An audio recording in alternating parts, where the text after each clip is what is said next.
Hi students, இன்னைக்கு நம்ம பார்க்க போகிறது 10th standard maths chapter 5 coordinate geometry exercise 5.4ல second sum பார்க்க போகிறோம். second sumல என்ன கொடுத்துருக்காங்கன்னு பாருங்க. Find the slope of the line which is parallel to y is equal to 0.7x minus 11 and perpendicular to the line x equal to minus 11. ரெண்டு subdivision கொடுத்துருக்காங்க. first subdivisionல என்ன கொடுத்துருக்காங்க, இந்த லைனுக்கு parallel இருக்கக்கூடிய இன்னொரு லைனோட ஸ்லோப் என்னன்னு கேட்டிருக்காங்க. second subdivisionல இந்த லைனுக்கு பெர்பெண்டிகுலராக இருக்கக்கூடிய இன்னொரு லைனோட ஸ்லோப் என்னன்னு கேட்டிருக்காங்க. ஓகேவா, ஸ்லோப் கான்செப்டில் பேரலல் அப்படிங்கிற வேர்டு வந்துட்டுனாலே ரெண்டு லைனோட ஈக்குவேஷன் வந்து ரெண்டு லைனோட ஸ்லோப் வந்து கண்டிப்பாக ஈக்குவலாக தான் இருக்கும். பெர்பெண்டிகுலர்னால் ரெண்டு லைனோட ஸ்லோப்பையும் மல்டிப்ளை பண்ணால் -1 வரும். அந்த கான்செப்ட் யூஸ் பண்ணி தான் இப்போ இந்த சம் பண்ண போகிறோம். சொல்யூஷன் போகலாம். ஃபர்ஸ்ட் சப்டிவிஷனில் கிவன் லைனஸ் என்ன கொடுத்துருக்காங்க, y is equal to 0.7x minus 11 கொடுத்துருக்காங்க. இதை ஜென்ரல் ஃபார்மில் நம்ம மாற்றிக்கலாம். 0.7x லெஃப்ட் சைடு வரப்போ minus 0.7x plus y அங்கே தான் இருக்குது, so plus y minus 11 left side வரப்போ plus 11 equal to 0. நமக்கு ஸ்டார்டிங்கில் மைனஸ் இருக்க வேண்டாம், ஸோ எல்லாமே சைன் சேஞ்ச் பண்ணிடலாமா. plus 0.7x minus yங்கிறது plus yங்கிறது minus yஆக மாறுது, plus 11ங்கிறது minus 11ஆக மாறுது, equal to 0. இப்போ ஜென்ரல் ஃபார்முக்கு நம்ம கொண்டு வந்துட்டோம். கொண்டு வந்ததுக்கப்புறமா ஸ்லோப் கண்டுபிடிக்க போகிறோம். Slope m is equal to minus coefficient of x by coefficient of y equal to minus coefficient of x என்னது 0.7 divided by coefficient of yங்கிறது -1. ஸோ மைனஸும் கேன்சல் ஆகி நமக்கு 0.7 by 1 கிடைக்குது. அது வந்து 0.7. இப்போ இந்த லைனோட ஸ்லோப் தான் கண்டுபிடிச்சிருக்கோம். நம்ம கொஸ்டினில் என்ன கேட்டிருக்காங்க, இந்த லைனுக்கு பேரலாக இருக்கக்கூடிய இன்னொரு லைனோட ஸ்லோப் என்னன்னு கேட்டிருக்காங்க. அப்போ பேரலல்னாலே ஸ்லோப் ரெண்டும் ஈக்குவலாக தான் இருக்கும்.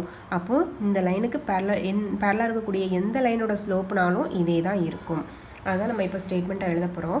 Since the parallel lines have same slope, parallel linesனாலே சேம் ஸ்லோப்பாக தான் இருக்கும். The slope of any line parallel to y is equal to 0.7x minus 11 is 0.7. இதுதான் நமக்கு ஆன்சர். ஓகேவா, ஓகே. செகண்ட் சப்டிவிஷன் போகலாம். கிவன் லைனஸ் என்ன கொடுத்துருக்காங்க, x equal to -11 கொடுத்துருக்காங்க. அப்போ -11 லெஃப்ட் சைடு வரப்போ +11 equal to 0. இதில் yங்கிற டேமே இல்லை, அப்போ அதோட coefficient 0. Slope is equal to minus coefficient of x divided by coefficient of y equal to coefficient of x என்னது, இங்கே எந்த நம்பருமே இல்லை, அப்போ 1 இருக்கிறதா அர்த்தம். அப்போ -1 by coefficient of yங்கிற டேமே இல்லை, அப்போ அதோட கோஎஃபிஷியன்ட் 0. டினாமினேட்டரில் 0 வந்துட்டுனாலே அது அன்டிஃபைன்டு. ஸோ இந்த லைனோட ஸ்லோப் வந்து நமக்கு அன்டிஃபைன் கிடச்சிருக்கு.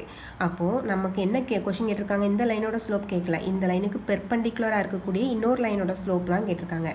அதான் since the product of slopes of the perpendicular lines is -1. நமக்கு தெரியும் தானே, ப்ராடக்ட் ஆஃப் இந்த இதுக்கு பெர்பெண்டிகுலராக இருக்கிற இன்னொரு லைனோட ஸ்லோப்பையும் இதையும் மல்டிப்ளை பண்ணால் நமக்கு -1 வரும். Since product of slopes of the perpendicular lines is -1 அப்படிங்கிறதால slope of any line perpendicular to x is equal to -11 is, இந்த லைனுக்கு பெர்பெண்டிகுலராக இருக்கக்கூடிய எந்த லைனோட ஸ்லோப்பும் நம்ம எப்படி எழுதணும். இப்போ இதோட ஸ்லோப் கண்டுபிடிச்சிருக்கோமா, இதோட ஸ்லோப் நமக்கு என்னன்னு கிடச்சிருக்கு, அன்டிஃபைன்டு கிடச்சிருக்கு. அதாவது -1/0 கிடச்சிருக்கு. அப்போது இதுக்கு பெர்பெண்டிகுலராக இருக்கக்கூடிய இன்னொரு லைனோட ஸ்லோப் என்ன பண்ணணும், இதை ரெசிப்ரோக்கலாக போடுங்க, 0/1. இந்த மைனஸை ப்ளஸ்ஸாக மாற்றிடுங்க, அவ்வளோதான். இதை ரெசிப்ரோக்கலாக போட்டோம்னா 0/1 வரும், மைனஸை ப்ளஸ்ஸாக மாற்றிடலாம்.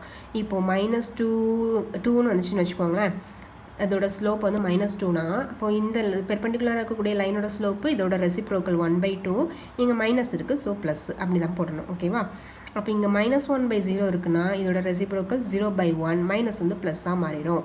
நியூமரேட்டரில் 0 வந்தாச்சுனாலே அதோட வேல்யூ 0. ஓகேவா, அப்போ slope of any line perpendicular to x equal to -11 is 0/1, that is equal to 0. இந்த அவங்க கொடுத்துருக்க லைனுக்கு தான் ஸ்லோப் வந்து அன்டிஃபைன்டு, பட் அதுக்கு பெர்பெண்டிகுலராக இருக்கக்கூடிய லைனோட ஸ்லோப் வந்து 0ன்னு கிடச்சிருக்கு. ஓகேவா, புரிஞ்சுதா? தேங்க்யூ.